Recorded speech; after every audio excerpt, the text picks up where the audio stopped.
눈길. 이청준 1977년. 이 작품은 모두 4개의 짧은 글로 구성되었습니다. 1. 내일 아침 올라가야겠어요. 점심상을 물러난 점에서 나는 마침내 입속에서 벌려오던 소리를 내뱉어버렸다. 노인과 아내가 동시에 밥 숟가락을 멈추며 멀거니 내 얼굴을 건너다 본다.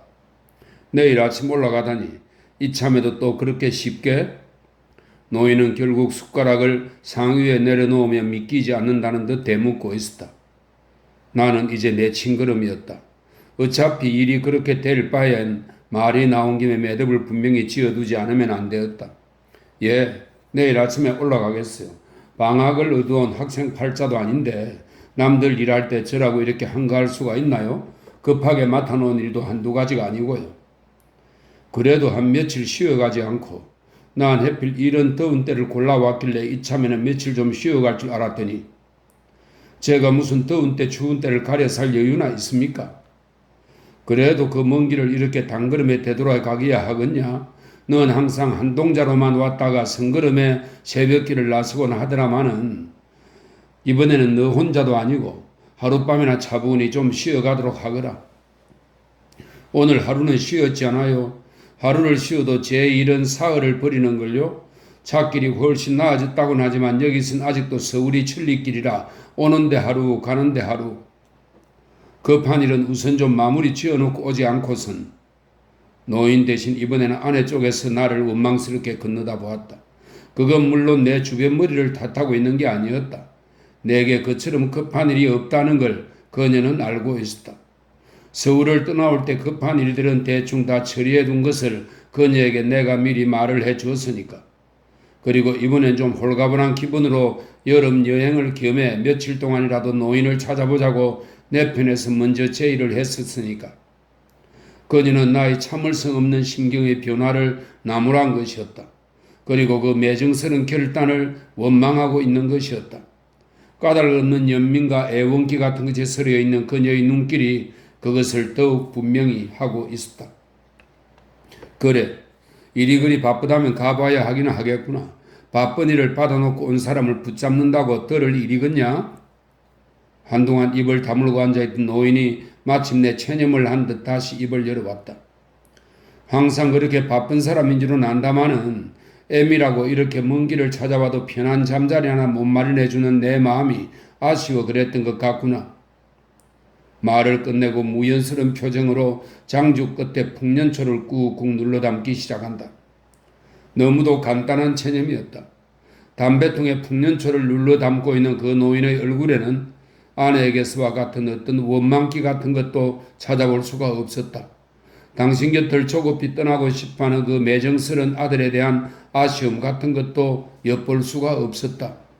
성냥불도 붙이려 하지 않고 언제까지나 그 풍년도 담배만 꾹꾹 눌러 채우고 앉아있는 노인의 눈길은 차라리 무표정에 가까운 것이었다. 나는 그 너무도 간단한 노인의 체념에 오히려 불쑥 짜증이 치솟았다. 나는 마침내 자리를 일어섰다. 그리고는 그 노인의 무표정에 밀려나기라도 하듯 방문을 나왔다. 장지문 밖 마당가에 작은 치자나무 한 그루가 한낮의 땡볕을 견디고 서 있었다. 2. 지열이 후끈거리는 뒤쪽 콩밭 한가운데에 오리나무 무성한 묘지가 하나 있었다.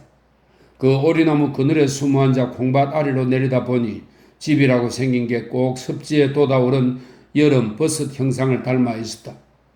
나는 금세 어디서 묵은 빈 문서라도 불쑥 붉어져 나올 것 같은 조마조마한 기분이었다.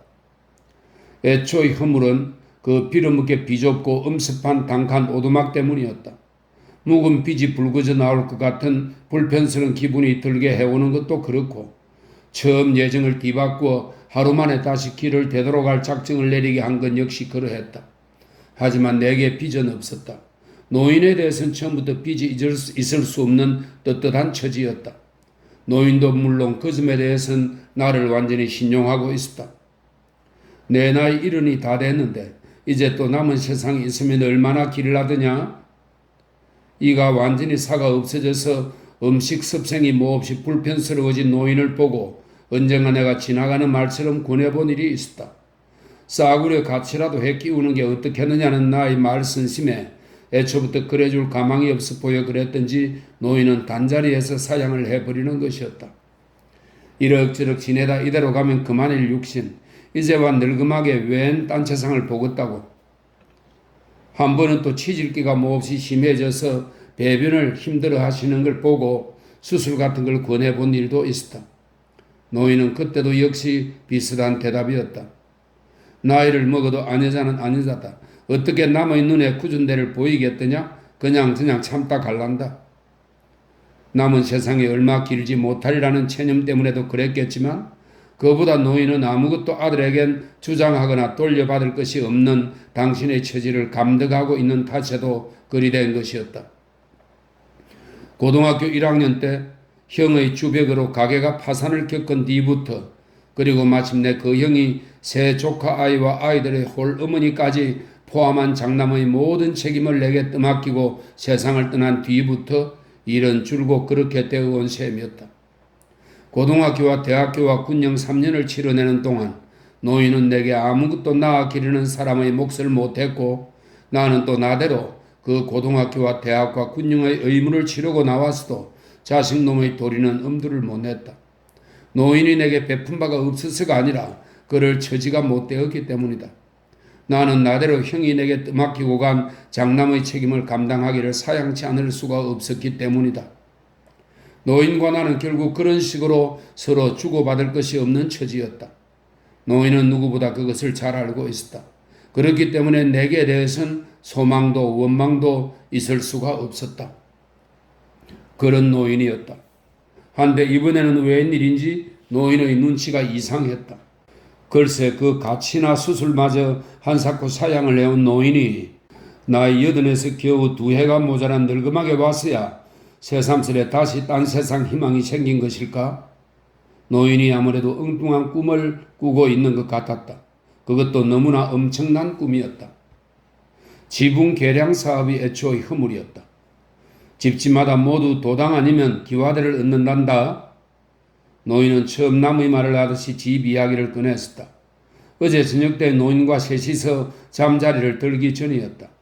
밤이 이슥해서 형수는 뒤늦게 조카들을 데리고 이웃집으로 잠자리를 얻어나가고 우리는 노인과 셋이서 그 비좁은 오두막 단칸방에 잠자리를 함께 폈다. 어기영차 어기영. 그때 어디선가 밤일을 하는 남정들의 합창소리가 왁자하게 부풀어 올랐다. 귀를 기울이고 듣고 있다가 무슨 소리냐니까 노인이 문득 생각난 듯이 귀뜸을 해왔다. 동네가 너도 나도 집들을 고쳐 짓느라 밤잠들을 안 자고 저 야단들이구나. 농어촌 지붕 개량 사업이라는 것이었다. 통일벼가 보급된 후로는 집집마다 그 초가지붕 개초가 어렵게 되었댔다. 초반부터 시작된 지붕 개량 사업은 그래저래 제격이랬다. 지붕을 개량하면 정부 보조금 5만 원을 얻는다는 것이었다. 모심기가 시작되기 전 봄철 한때 하고 모심기가 끝난 초여름께부터 지금까지 마을 집들 거의가 일을 끝냈댔다. 나는 처음 그런 노인의 이야기를 들었을 때 무턱대고 가슴부터 덜렁 내려앉고 있었다. 노인에 대한 빚 생각이 처음으로 머릿속에 떠오른 순간이었다. 이 노인이 쓸데없는 소망을 지니면 어쩌나. 하지만 나는 곧 마음을 가라앉혔다. 무엇보다도 나는 노인에 대해 빚이란 게 없었다. 노인이 그걸 잊었을 리 없었다. 그리고 그런 아들에게 섣부른 주문을 내색할 리 없었다.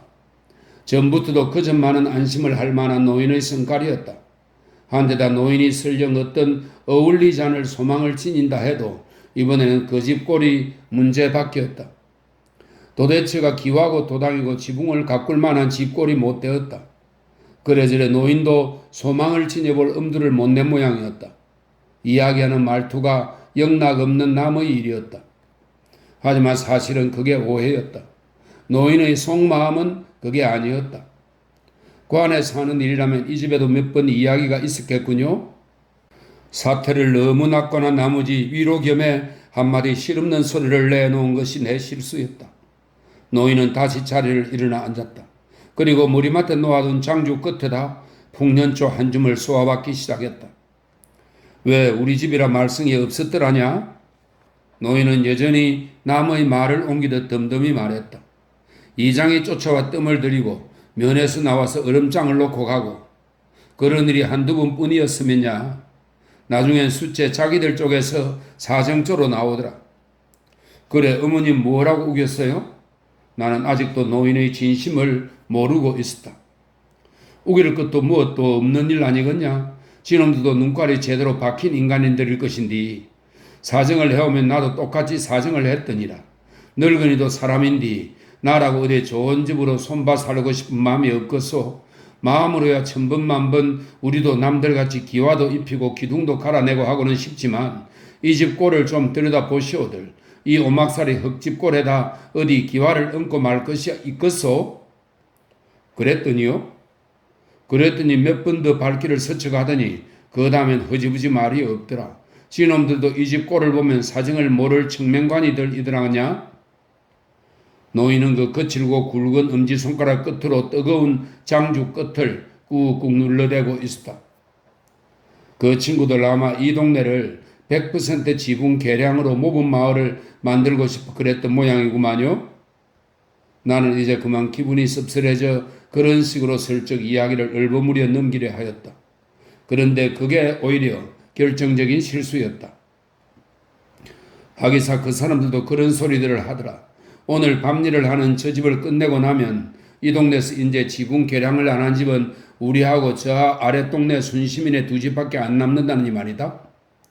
그래도 동네 듣기 좋은 모범 마을 만들자고 이런 집에까지 꼭 기와를 얹으라 하겠어요? 글쎄 말이다.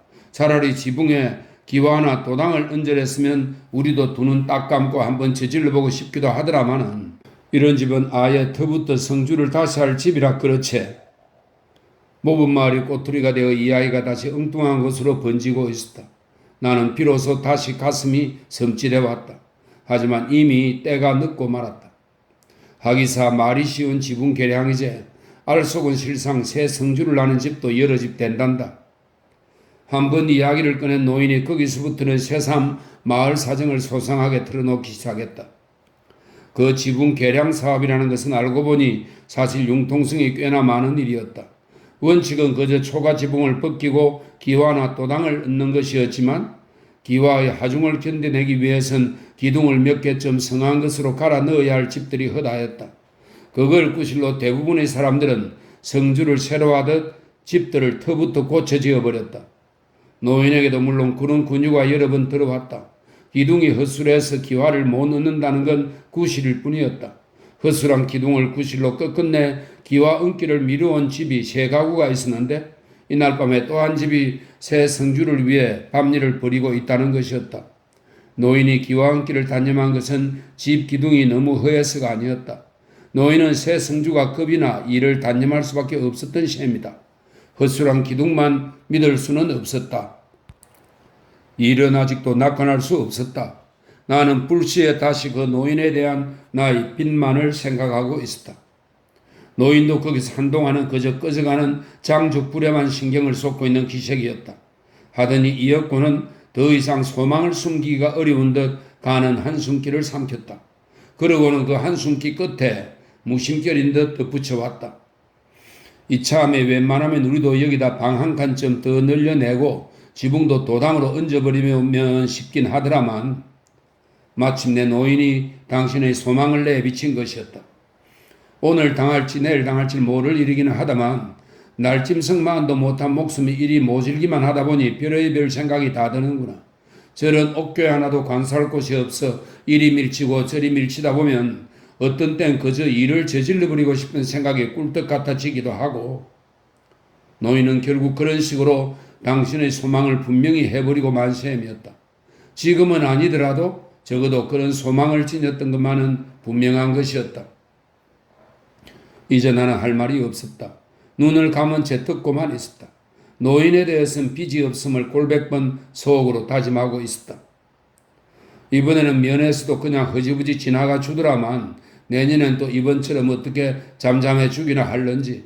하기사 면 사람들 무서워 집을 고친다고 할 수도 없지만은 늙은이 냄새가 싫어 그런지 그래도 한 대에서 등짝 붙이고 누울 만한 방 놔두고 밤마다 남의 집으로 잠자리를 얻어다니는 저것들 애미꼴도 모른 채 하지는 못할 일이더니라. 내가 아예 대꾸를 안 하니까 노인은 이제 혼자말 비슷한 푸념을 계속했다. 듣다 보니 노인의 머릿속엔 이미 꽤 구체적인 계획표까지 마련되어 있었던 것 같았다.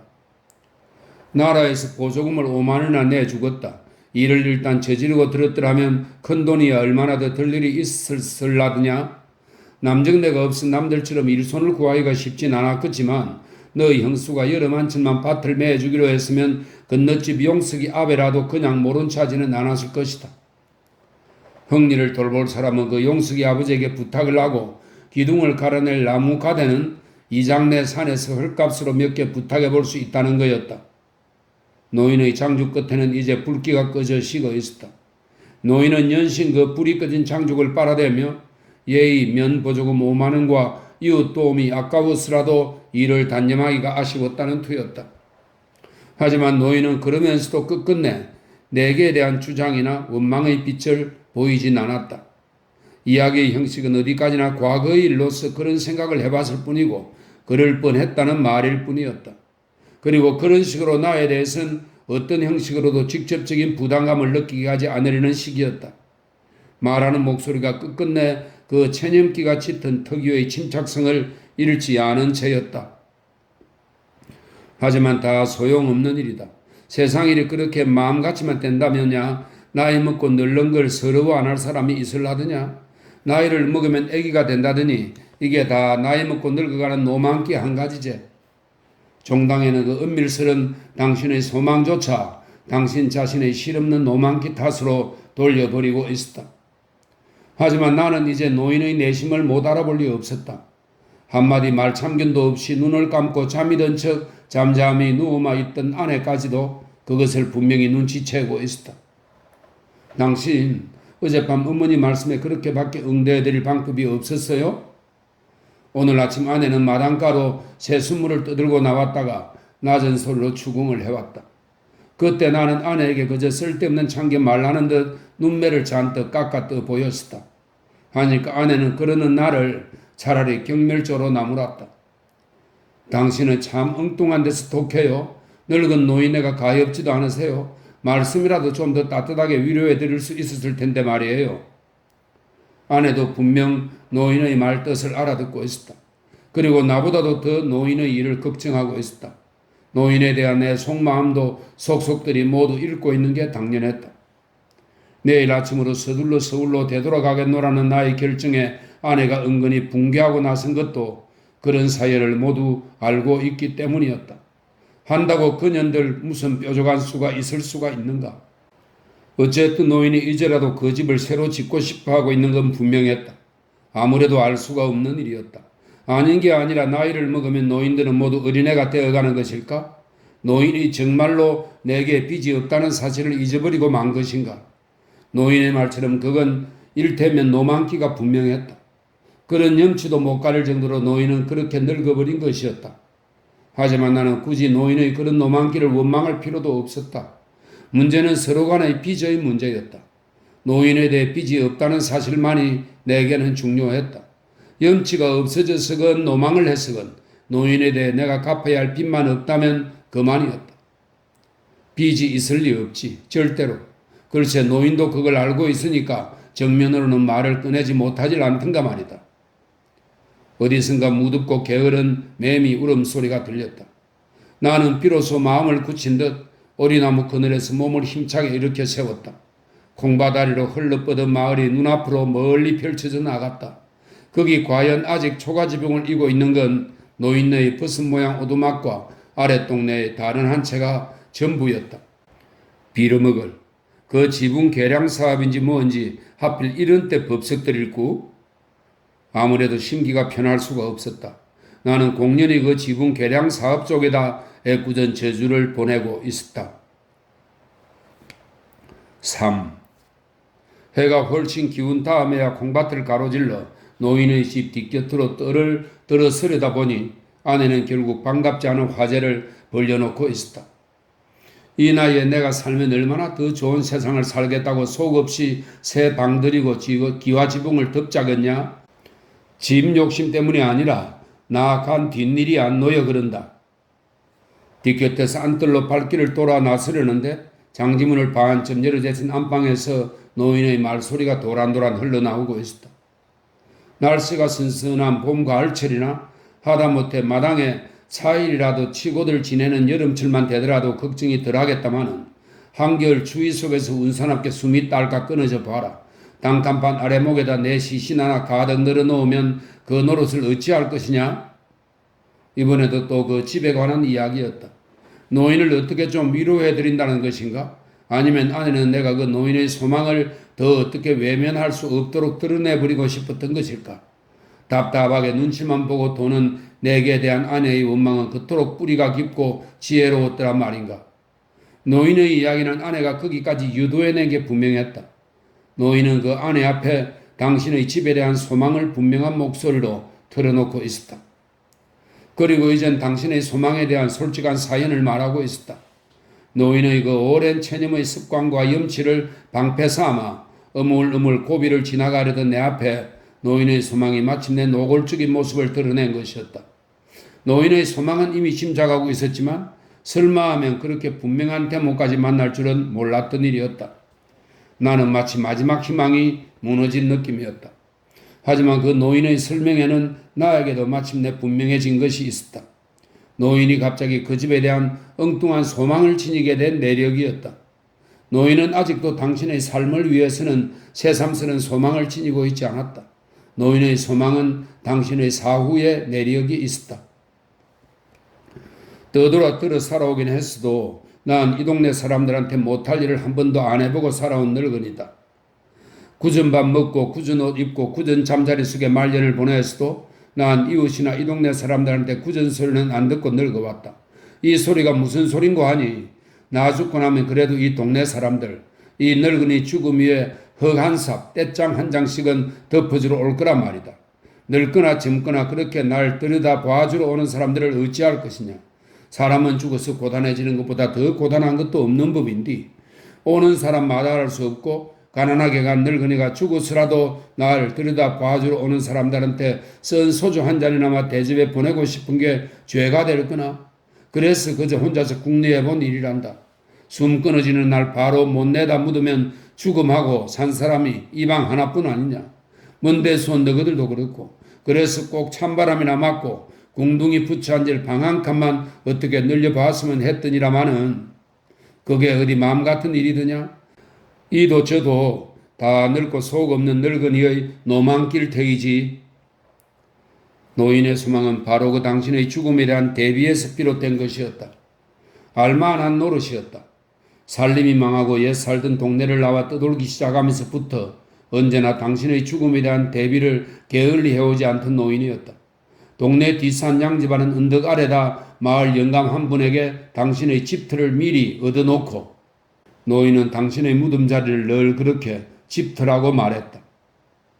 그리고 겨울철에도 날씨가 좋으면 그곳을 찾아가 햇볕 바라기를 하다 내려온다던 노인이었다. 노인은 이제 당신의 죽음의 마지막 준비를 서두르고 있는 것이었다. 나는 더 노인의 이야기를 엿듣고 있을 수가 없었다. 발길을 움직여 소리 없이 자리를 피해버리고 싶었다. 한데 그때였다.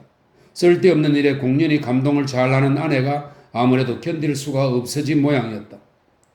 전에 사시던 집은 터도 넓고 간수도 많았다면서요?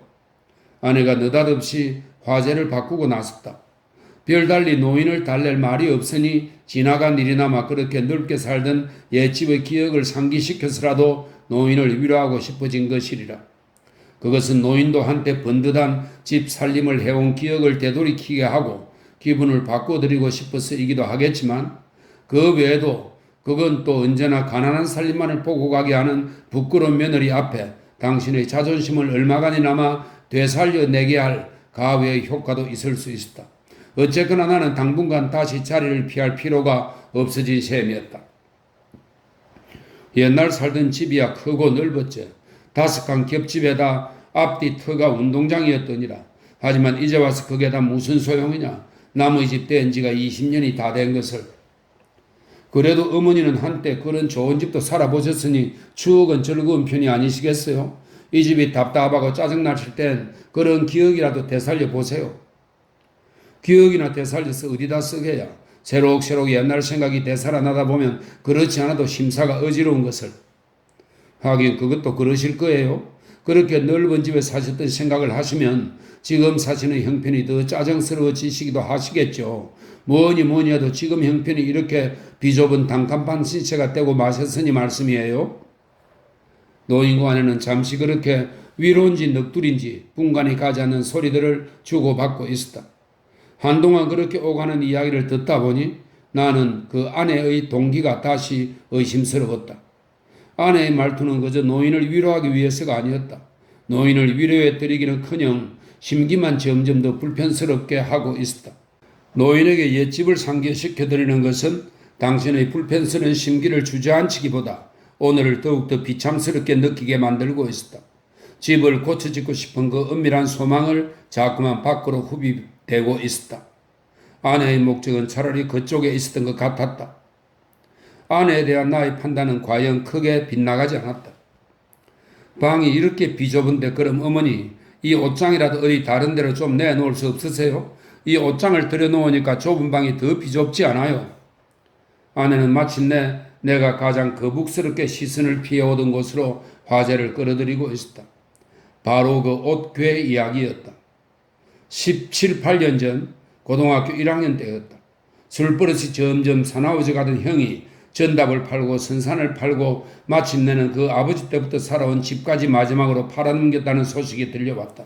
KC에서 겨울 방학을 보내고 있던 나는 도대체 일이 어떻게 되어가는지는 알아보고 싶어 옛 살던 마을을 찾아가 보았다. 집을 팔아버렸으니 식구들을 만나게 될 기대는 없었지만 그래도 달리 소식을 알아볼 곳이 없기 때문이었다. 어스름을 기다려 살든지 골목을 들었으니 사정은 역시 KC에서 듣고 온 대로였다. 집은 텅텅 빈 채였고 식구들은 어디로 온지 간 곳이 없었다. 나는 다시 골목 앞에 살고 있던 먼 친척간 누님을 찾아갔다. 그런데 그 누님의 말을 들으니 노인이 뜻밖의 아직 나를 기다리고 있다는 것이었다. 여기가 어디냐? 너가 누군데 내 집 앞 골목을 이렇게 서성대고 있어야 하더란 말이냐? 한참 뒤에 어디선가 누님의 소식을 듣고 달려온 노인이 문간 앞에서 어정어정 망설이고 있는 나를 보고 다짜고짜 나무랐다. 행여나 싶은 마음으로 노인을 따라 문간을 들어섰으나 집이 팔린 것은 분명해 보였다. 그날 밤 노인은 옛날과 똑같이 저녁을 지어내왔고 그날 밤을 거기서 함께 지냈다. 그리고 이튿날 새벽 일찍 KC로 나를 다시 되돌려 보냈다. 나중에야 한 일이지만 노인은 그렇게 나에게 저녁밥 한 끼를 지어 먹이고 마지막 밤을 지내게 해주고 싶어 새 주인의 양해를 얻어 그렇게 혼자서 나를 기다리고 있었다 했다. 언젠가 내가 다녀갈 때에는 하룻밤만이라도 내게 옛집의 모습과 옛날 같은 분위기 속에 마음 편히 눈을 붙이고 가게 해주고 싶어서였을 터이다. 아무리 그렇더라도 문간을 들었을 때부터 썰렁한 집안 분위기가 이사를 나간 빈집이 분명했구만. 한데도 노인은 그때까지 매일같이 그 빈집을 드나들며 먼지를 털고 걸레질을 해온 것이었다. 그리고 그때 노인은 아직 집을 지켜온 흔적으로 안방 한쪽에 이불 한 채와 옷괴 하나를 예대로 그냥 남겨두고 있었다.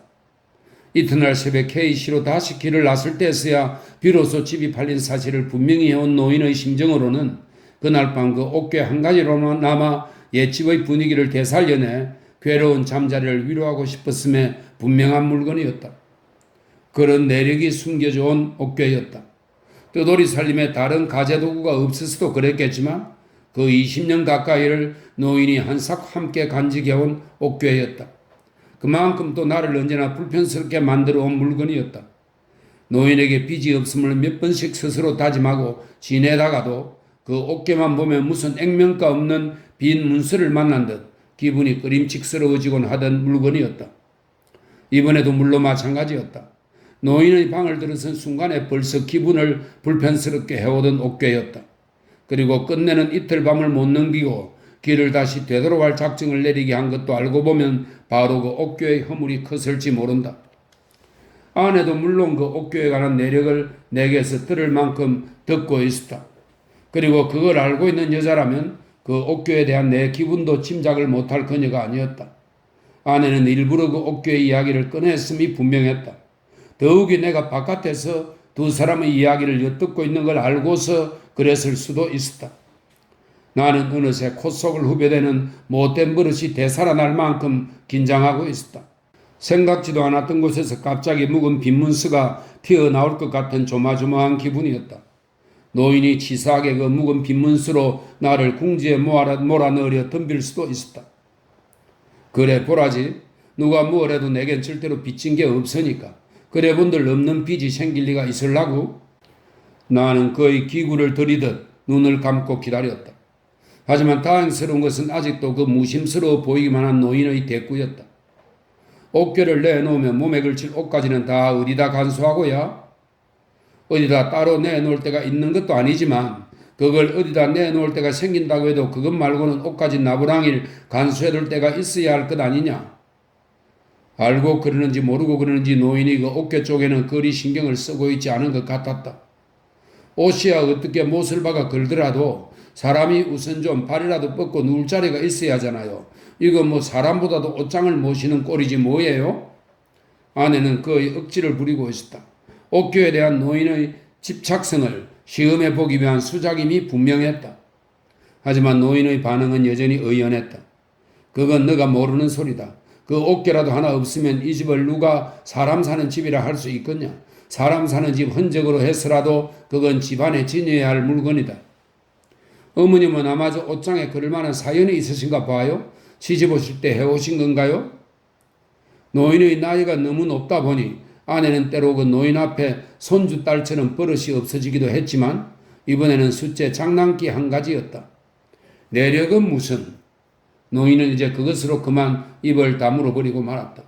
옥교의 이야기는 더 이상 들추고 싶지가 않은 모양이었다. 하지만 아내 쪽도 그쯤 호락호락 물러설 여자가 아니었다. 노인이 입을 다물어 버리자 아내도 잠시 할 말을 잃은 듯 침묵을 지키고 있더니 이윽곤 다시 새판잡이 공세를 펴기 시작했다. 하긴 어쨌거나 어머니 마음이 편하지 못하시겠어요? 뭐니 해도 옛날 사시던 집을 지켜오시는 게 제일 좋으셨을 텐데 말씀이에요. 도대체 그 집은 어떻게 해서 팔리게 되었어요? 다시 그 집 얘기였다. 역시 모르고 묻는 소리가 아니었다. 아내는 그 옥교의 내력과 함께 집이 팔리게 된 사정에 대해서도 모두 알고 있었다. 하면서도 그녀는 다시 노인에게 그것을 되풀이시키려 하고 있었다. 옥교를 구실로 그 노인의 소망을 유인해 내리는 그녀 나름의 노력의 연장이었다. 하지만 노인의 태도도 아직은 그 아내에 못지않게 끈질긴 데가 있었다. 집이 어떻게 팔리기는? 안 팔아도 좋을 집을 뭔 장난삼아 팔았을라느냐? 내 집 지니고 살 팔자가 못돼 그리 된 거제. 알고도 묻는 소리를 노인은 또 노인대로 내력을 얼버무려 넘기려 하고 있었다. 그래도 사정은 있었을 게 아니에요? 그 집을 지을 때 돌아가신 아버님이 몹시 고생을 하셨다고 하던데요? 집이야 참 어렵게 장만한 집이었지야. 남같이 한 번에 지어 올린 집이 아니고 몇 해에 걸쳐서 한 칸씩 두 칸씩 살림 형편 쫓아서 늘려간 집이었더니라. 그렇게 마련한 집이 결국은 내 집이 못 되고 그런다고 이제 그런 소리 내서 다 무엇을 하겠냐? 어차피 내 집이 못 될 운수라 그리 된 일을 이런 소리 곱씹 넘다고 팔려간 집 다시 내 집이 되어 돌아올 것도 아니고. 하지만 그리 어렵게 장만한 집이라 애석한 생각이 더할 게 아니에요. 지금 형편도 그럴 수밖에 없고요. 어떻게 되어 그리 되고 말았는지 그때 사정이라도 좀 말씀해 보세요. 그만두어라. 다 소용없는 일이다.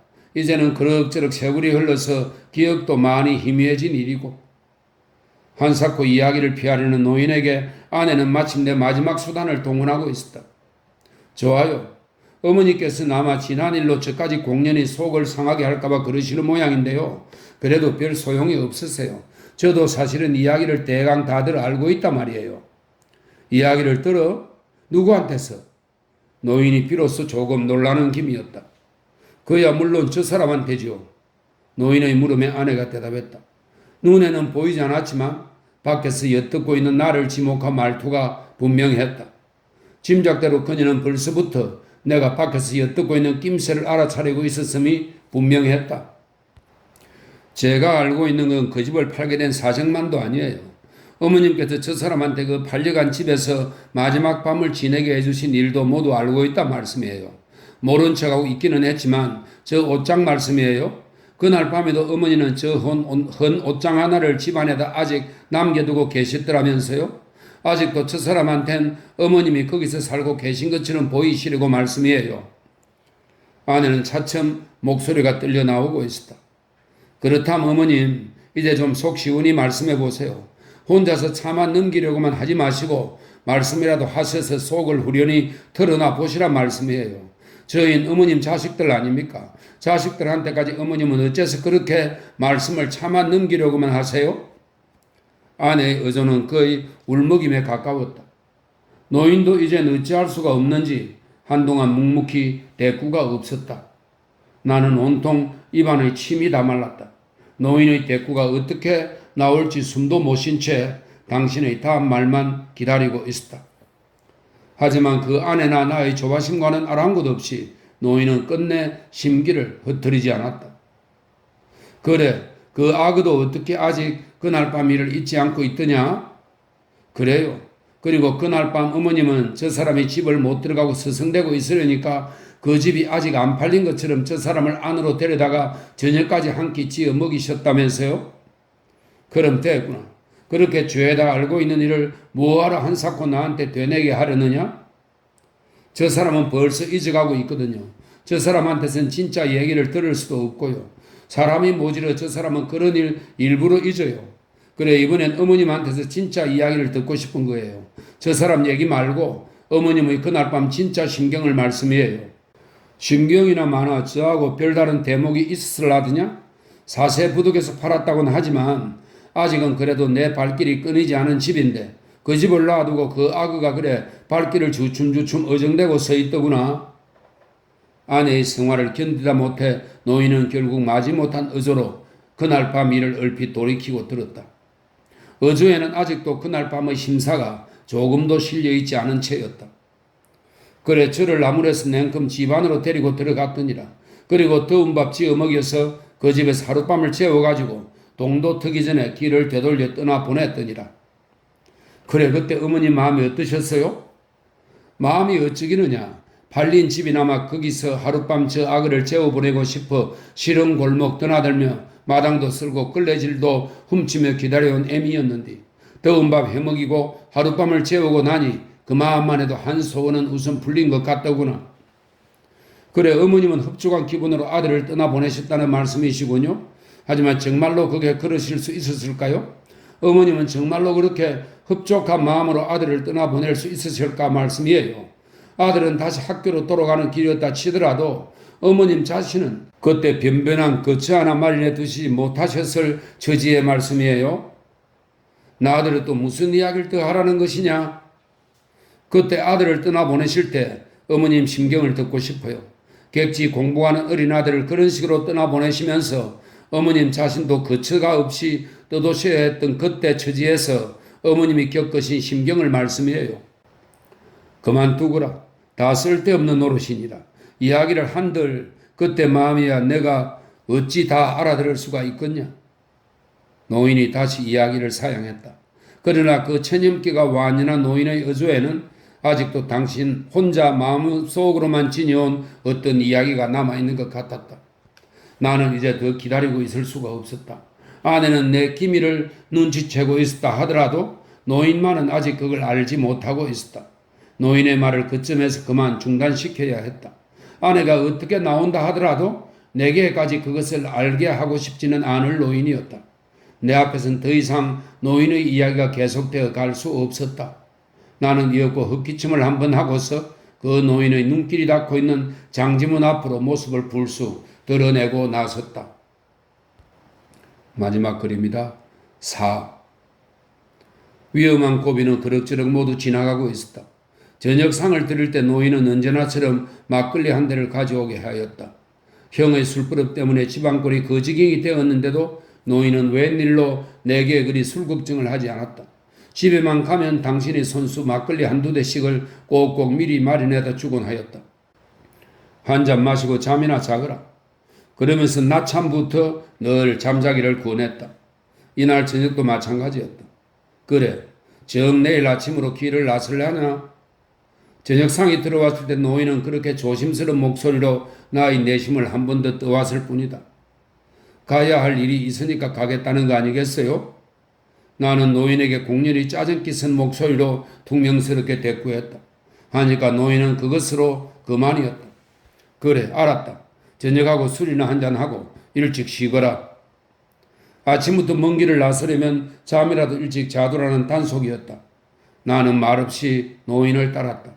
저녁 겸해서 술 한 대를 비우고 그리고 술기를 못 견디는 사람처럼 일찌감치 잠자리를 펴고 누웠다. 이윽고 형수님이 조카들을 데리고 잠자리를 찾아 나가자 이날 밤도 우리는 세 사람 합숙이었다. 어쨌거나 이제 위태로운 고비는 그럭저럭 거의 다 넘겨가고 있는 셈이었다. 눈을 붙였다 깨고 나면 그것으로 모든 건 끝난다. 지붕이고 옥괴고 더 이상 신경을 쓸 일이 없어진다. 노인에게 숨겨진 빈 문서가 있을까? 하지만 이날 밤만 무사히 넘기고 나면 노인의 빈 문서도 그걸로 영영 휴지가 되는 것이다. 잠이나 자자. 빚이고 뭐고 잠들면 그만이다. 노인에게 빚은 내가 무슨 빚이 있단 말인가? 나는 제법 홀가분한 기분으로 눈을 감고 잠을 청했다. 술기 탓인지 알랄한 잠기운이 이내 눈꺼풀을 덮어왔다. 한데 얼마쯤 그렇게 아늑한 조름기 속을 헤매고 났을 때였을까? 나는 웬일인지 무떡 다시 잠기가 서서히 열버져 가고 있었다. 그리고 아직도 그 어렴풋한 선잠기 속에 도란도란 조심스러운 노인의 말소리가 들려왔다. 그날 밤사말로 갑자기 왜 눈이 그리도 많이 내렸던지 잠을 잤으면 얼마나 잤겠느냐마는 그래도 잠시 눈을 붙였다가 새벽녘에 일어나 보니 바깥이 웬통 환한 눈천지로구나. 눈이 왔더라도 어쩔 수가 있더냐? 서둘러 밥 한 술씩을 끓여다가 속을 덮이고 그 눈길을 서둘러 나섰느니라. 나는 다시 정신이 번쩍 들고 말았다. 어찌된 일인지 노인이 마침내 그날 밤 이야기를 아내에게 가닥가닥 털어놓고 있는 중이었다. 처지가 떳떳했으면 날이라도 좀 밝은 다음에 길을 나설 수도 있었으련만 그땐 어찌도 그리 처지가 부끄럽고 저주스럽기만 했던지 그래 할 수 없이 새벽 눈길을 둘이서 나섰지만 10월이나 되는 장터 차부까지 산길이 멀기는 또 얼마나 멀더라냐. 기억을 차근차근 더듬어 나가고 있는 노인의 몽롱한 목소리는 마치 어린 손주 아이에게 옛 얘기라도 들려주는 할머니의 그것처럼 아늑한 느낌마저 깃들이고 있었다. 아내가 결국은 노인을 거기까지 유도해냈음이 분명했다. 이야기를 한 듯 너가 어찌 다 알아들을 수가 있겠냐. 낯결에 노인이 말꼬리를 한 가닥 깔고 넘은 기미를 아내가 무심히 들어넘겼을 리 없었다. 그날 밤, 아니 그날 새벽, 아내에겐 한 번도 들려준 일이 없는 그날 새벽의 서글픈 동행을 나 자신도 한사코 기억의 피안으로 사라져가 주기를 바라오던 그 새벽의 눈길의 기억을 노인은 이제 받아낼 길 없는 묵은 빈문수를 들추듯 허무한 목소리로 되씹고 있었다. 날은 아직 어둡고 산길은 험하고 미끄러지고 넘어지면서도 차부까지는 그래도 어떻게 시간을 대어 갈 수가 있었구나. 이야기를 듣고 있는 나의 머릿속에도 마침내 그날의 전경이 손에 닿을 듯 영정히 떠올랐다. 어린 자식놈의 처지가 너무도 딱해서였을까? 아니 어쩌면 노인 자신의 처지까지도 그 밖엔 달리 도리가 없었을 노릇이었는지도 모른다. 동구 밖까지만 바래다 주겠다던 노인은 다시 마을 뒤산 잿길까지 나를 좀 더 바래주마 우겼고 그 잿길을 올라선 다음엔 새 신장로가 났을 때까지만 산길을 함께 넘어가자 우겼다. 그럴 때마다 한 차례씩 애시린 실랑이를 치르고 나면 노인과 나는 더 이상 할 말이 있을 수 없었다. 아닌 게 아니라 날이라도 좀 밝은 다음이었으면 좋았겠는데 날이 밝기를 기다려 동네를 나서는 건 노인이나 나나 생각을 안 했다. 그나마 그 어둠을 타고 마을을 나서는 것이 노인이나 나나 마음이 편했다. 노인을 말맞다나 미끄러지고 넘어지면서 내가 미끄러지면 노인이 나를 부축에 일으키고 노인이 넘어지면 내가 당신을 부축해 가면서 그렇게 말없이 신장로까지 나섰다. 그러고도 아직 면소 차부까지는 길이 한참이나 남아있었다. 나는 결국 그 면소 차부까지도 노인과 함께 신장로를 걸었다. 아직도 날이 밝기 전이었다. 하지만 그러고 우리는 어찌 되었던가. 나는 차를 타고 떠나갔고 노인은 거기서 다시 어둠 속의 눈길을 되돌아서야 했다. 내가 알고 있는 건 거기까지 뿐이었다. 노인이 그 후 어떻게 길을 되돌아갔는지는 나로서도 아직 들은 바가 없었다. 노인을 길가에 혼자 남겨두고 차로 올라선 그 순간부터 나는 차마 그 노인을 생각하기가 싫었고 노인도 오늘까지 그날의 뒷얘기는 들려준 일이 없었다. 그런데 노인은 웬일로 오늘사 그날의 기억을 끝까지 돌이키고 있었다. 어떻게 장터거리로 들어서서 차부가 저만큼 보일 만한 데까지 가니 그때 마침 차가 미리 불을 켜고 차부를 나오더구나. 급한 김에 내가 손을 휘저어 그 차를 세웠더니 그래 그 운전사라는 사람들은 어찌 그리 길이 급하고 매정하기만 한 사람들이더냐. 차를 미처 세우지도 덜하고 덜크렁 눈 깜짝할 사이에 저 아그를 훌쩍 실어 담고 가버리는구나. 그래서 어머니는 그때 어떻게 하셨어요? 잠잠히 입을 다문 채 듣고만 있던 아내가 모처럼 한마디 끼어들었다. 나는 갑자기 다시 노인의 이야기가 두려워졌다. 자리를 차고 일어나 다음 이야기를 가로막고 싶었다. 하지만 나는 이미 그럴 수가 없었다. 사지가 말을 들어주지 않았다. 온몸이 마치 물먹은 솜처럼 무겁게 가라앉고 있었다. 몸을 어떻게 움직여 볼 수가 없었다. 형언하기 어려운 어떤 달콤한 슬픔, 달콤한 피곤기 같은 것이 나를 아늑히 감싸오고 있었다. 어떻게 하기는야. 넋이 나간 사람 마냥 어둠 속에 한참이나 찻길만 바라보고 서 있을 수밖에. 그 허망한 마음을 어떻게 다 말할 수가 있을 거나. 노인은 여전히 옛 얘기를 하듯 하는 그 차분하고 아늑한 음성으로 그날의 기억을 더듬어 나갔다. 한참 그러고 서 있다 보니 찬바람에 정신이 좀 되돌아오더구나. 정신이 들어보니 갈 길이 새삼 허망스럽지 않았겠냐. 지금까진 그래도 저하고 나하고 둘이서 함께 헤쳐온 길인데 이참에는 그 길을 늙은 것 혼자서 되돌아서려니 거기다 아직도 날은 어둡지야. 그대로는 암만 해도 길을 되돌아설 수가 없어 차부를 찾아 들어갔더니라.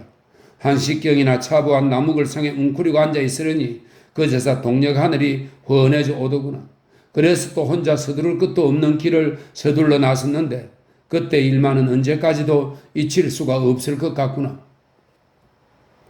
길을 혼자 돌아가시던 그때 일을 말씀이세요? 눈길을 혼자 돌아가다 보니 그 길엔 아직도 우리 둘 말고는 아무도 지나간 사람이 없지 않았겠냐. 눈발이 그친 그 신장로 눈 위에 저하고 나하고 둘이 걸어온 발자국만 나란히 이어져 있구나. 그래서 어머님은 그 발자국 때문에 아들 생각이 더 간절하셨겠네요. 간절하다 뿐이었었겠냐. 신장로를 지나고 산길을 들었어도 굽이굽이 돌아온 그 몹쓸 발자국들에 아직도 도란도란 저 악의 목소리나 따뜻한 온기가 남아있는 듯만 싶었지. 산비둘기만 푸르르 날아올라도 저 악의 넋이 새가 되어 다시 돌아오는 듯 놀라지고 나무들이 눈을 쓰고 서 있는 것만 보아도 뒤에서 금세 저 악의 모습이 튀어나올 것만 싶었지야. 하다보니 나는 굽이굽이 외지기만 한 그 산길을 저 악의 발자국만 따라 밟고 왔더니라. 내 자식아 너하고 둘이 온 길을 이제는 이 몹쓸 늙었것 혼자서 너를 보내고 돌아가고 있구나. 어머님 그때 우시지 않았어요? 울기만 했겠냐? 오목오목 디디온 그 악의 발자국마다 한도 없는 눈물을 뿌리며 돌아왔지. 내 자식아 부디 몸이나 성이 지내거라. 부디 너라도 좋은 운 타서 복받고 살거라. 눈앞이 가리도록 눈물을 떨구면서 눈물로 저 악의 앞길만 빌고 왔지. 노인의 이야기가 거진 끝이 나가고 있는 것 같았다. 아내는 이제 할 말을 잊은 듯 입을 조용히 다물고 있었다. 그런데 그 서두를 끝도 없는 길이라 그렁저렁 시름없이 걸어온 발걸음이 그래도 어느 참에 동네 뒷산까지 당도해 있었구나. 하지만 나는 그 길로는 차마 동네를 바로 들어설 수가 없어 제 등 위에 눈을 썰고 아직도 한참이나 시간을 기다리고 앉아 있었더니라. 어머님도 이젠 돌아가실 거처가 없으셨던 거지요? 한동안 조용히 입을 다물고 있던 아내가 더 이상 참을 수가 없어진 듯 갑자기 노인을 채근하고 나섰다. 그 목소리가 울먹임 때문에 떨리고 있었다. 나 역시 더 이상 노인을 참을 수가 없었다. 이제나마 노인을 가로막고 싶었다. 아내의 죽음에 대한 그 노인의 대꾸가 너무도 두려웠다. 노인의 대답을 들을 수가 없었다. 하지만 그 역시도 불가능한 일이었다. 나는 아직도 눈을 뜰 수가 없었다. 불빛 아래 눈을 뜨고 일어날 수가 없었다. 사지가 마비된 듯 가라앉아 있는 때문만은 아니었다. 졸음기가 아직 아쉬워서도 아니었다. 눈꺼풀 밑으로 뜨겁게 차오르는 것을 아내와 노인 앞에 보일 수가 없었다. 그것이 너무도 부끄러웠기 때문이다. 아내는 이번에도 그러는 나를 알고 있었던 것 같았다. 여보, 이젠 좀 일어나 보세요. 일어나서 당신도 말을 좀 해보세요. 그녀가 느닷없이 나를 세차게 흔들어 깨웠다. 그녀의 음성은 이제 거의 울부짖음에 가까웠다. 그래도 나는 일어날 수가 없었다.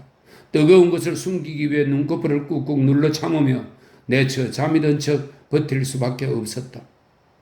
음성이 아직 흐트러지지 않고 있는 건 오히려 노인뿐이었다. 가만두거라. 아침길 나서기도 피곤할 것인데 고나게 자고 있는 사람 무엇하러 그러냐? 노인은 일단 아내의 행동을 말려두고 나서 아직도 그 옛 얘기를 하는 듯한 아득하고 차분한 음성으로 당신의 남은 이야기를 끝맺어 가고 있었다. 그런데 이것만은 너가 좀 잘못한 것 같구나. 그때 내가 디산 재등에서 동네를 바로 들어가지 못하고 있었던 일 말이다. 그건 내가 갈 데가 없어 그랬던 건 아니란다. 산 사람 목숨인데 설마 그때라고 누구네 문간방 한 칸이라도 산 몸뚱이 깃들일 때 마련이 안 됐겠냐? 갈 데가 없어서가 아니라 아침 햇살이 활짝 퍼져 들어 있는데 눈에 덮인 그 우리 집 대지붕까지도 햇살 때문에 볼 수가 없더구나. 더구나 동네에선 아침 짓는 연기가 한창인데 그렇게 시리 눈을 해갖고는 그 햇살이 부끄러워 차마 어떻게 동네 골목을 들어설 수가 있더냐. 그놈의 맑은 햇살이 부끄러워져서 그를 엄두가 안 새겨나더구나. 시리 눈이라도 좀 가라앉히자고 그래 그러고 앉아 있었더니라.